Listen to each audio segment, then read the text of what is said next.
privilege of using his depth. But with a fish in his face, okay, he's not going to use his depth too well.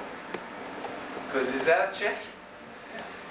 And if I hit him hard enough, and ping takes place, you know what that is? I call that a mental check. Not only a physical check. Okay? So you got both. All right, now, the reason I'm bringing this up about the height, width, and depth, this is how I normally, when I'm doing something, this is how I, when we're doing the technique, I take into consideration height, width, and depth zones at all times, because it helps me nullify his future efforts. But anyway, getting back to the formulation stage.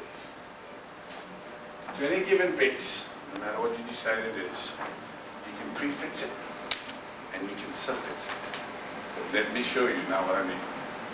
We now just established the fact that I, in the execution of my moves, want to check his height, width, and his depth. So what I'm doing now is what I'm considering to be my base move. Both the height and width and the depth. Okay? So that's my base.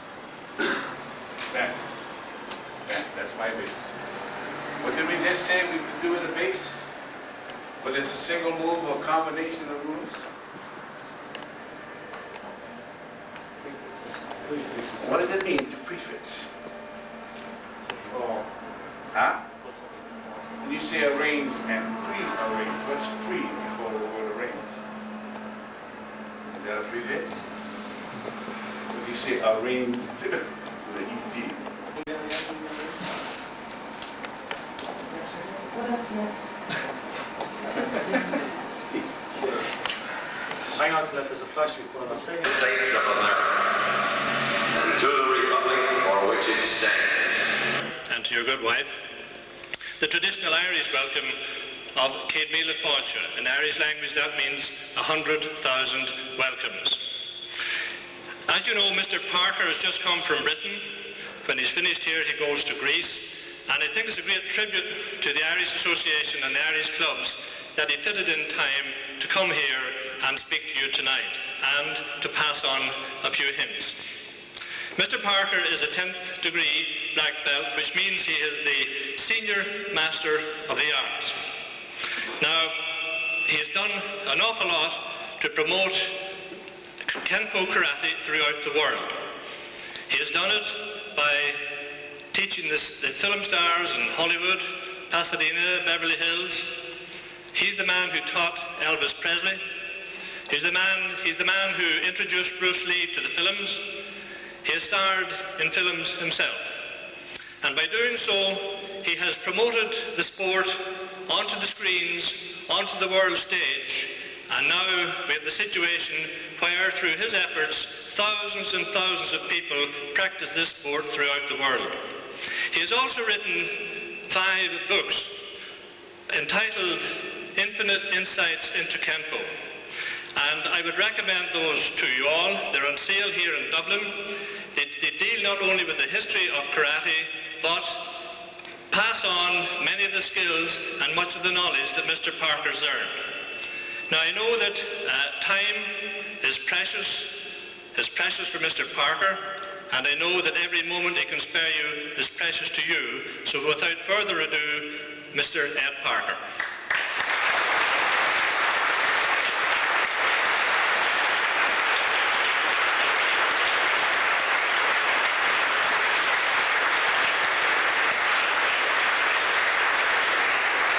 It's nice to be here.